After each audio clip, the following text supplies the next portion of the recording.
Saya berkemah mulai hari Sabtu sore melewatkan malam minggu layaknya anak-anak desa zaman dahulu. Membuat api unggun, bakar jagung, singkong, juga bakar ubi hasil mencuri di kebun milik kakek teman saya.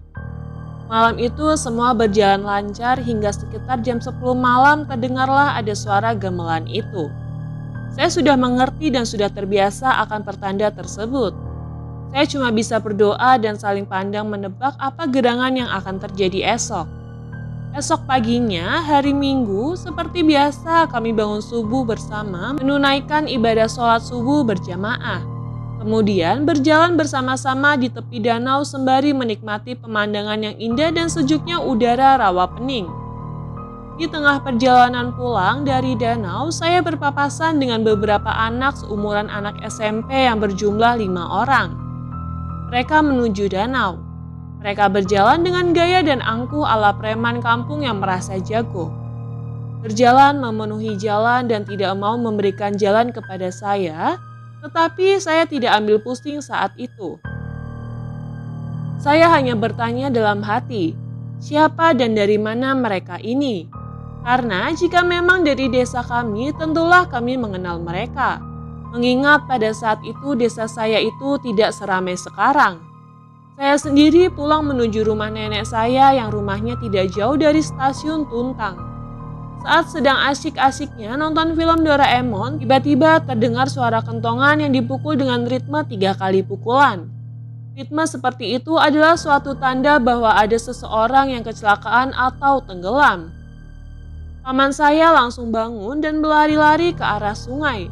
Sedangkan saya ngikutin di belakangnya, berusaha sekeras mungkin agar tidak tertinggal jauh.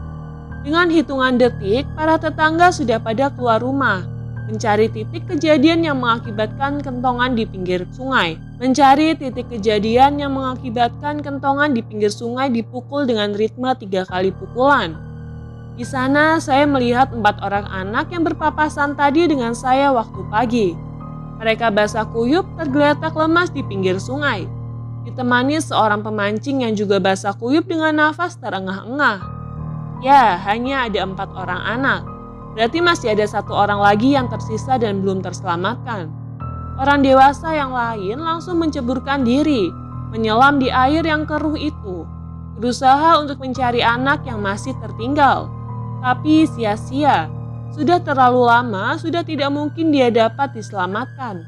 Akhirnya beberapa orang mengambil perahu dan tongkat dari bambu yang panjang akan digunakan untuk mendayung perahu sekaligus untuk merasakan kontur permukaan dasar sungai untuk mencari mayat.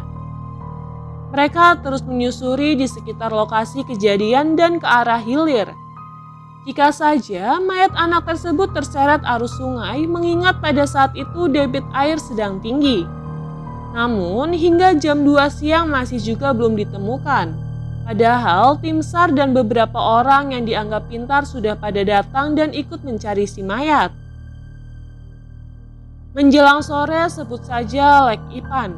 Nelayan desa saya yang ikut mencari mayat iseng mendayung perahunya ke arah hulu, berlawanan dengan arus air. Sekitar 200 meter dari lokasi kejadian ketika tongkatnya dirasakan menyentuh sesuatu yang ganjil. Ketemu, katanya berteriak. Dia langsung menceburkan dirinya dan beberapa saat kemudian dia naik lagi dengan membawa mayat anak yang tertinggal itu yang sudah menjadi mayat kaku. Mayat si anak dinaikkan ke daratan. Dan pada saat itulah saya bersama puluhan penduduk lainnya menyaksikan melihat sesuatu yang membuat kami ngeri. Mayat si anak yang sudah kaku itu diketemukan dalam posisi lutut ditekuk. Kedua tangan berada di belakang seperti diikat tali yang tidak nampak dan kepalanya tertunduk. Ya, mayat si anak berada dalam posisi berlutut seperti diikat layaknya tahanan. Dan secara logika, mayat itu tidak mungkin ditemukan di lokasi berlawanan dengan arus air sungai. Menurut cerita keempat anak yang selamat tadi, mereka diajak oleh seorang kakek tua dituntun ke sungai di lokasi mereka tenggelam. Katanya banyak ece, kerang sungai, yang dapat dengan mudah diambil. Mereka berlima merasa bahwa di lokasi itu airnya tenang dan jernih, sehingga mereka dapat melihat dasar sungai yang terlihat dangkal.